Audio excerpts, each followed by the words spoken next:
Hey guys, this is a quick unboxing of the Miniso micro USB charging and data cable.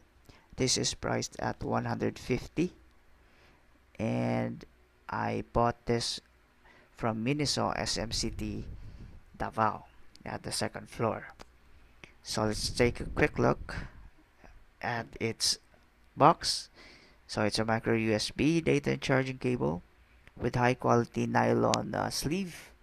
Then it's 1 meter long and it claims that it supports 2.1A quick charge. Let's take a look at the back, yung kanyang material. So it says here its shell is made out of aluminium.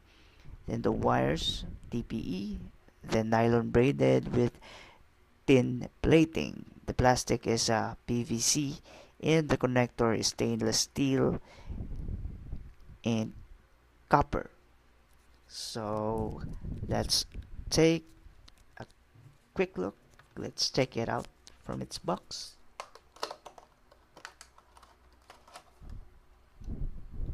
So nabili ko is a gray or silver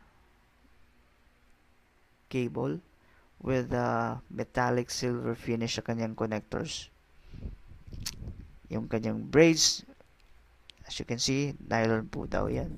And then, mapapansin natin na meron siyang something like a belt that keeps it organized and tidy, which is pretty good.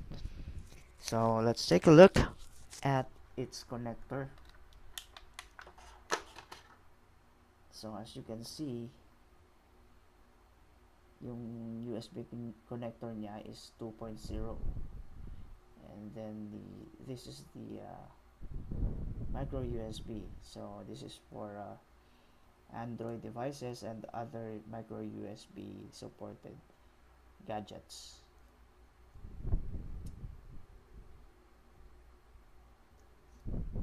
Yan. Miniso is apparently a Japanese brand.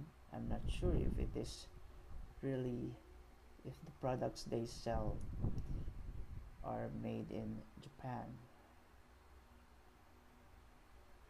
So yeah, that's pretty much it.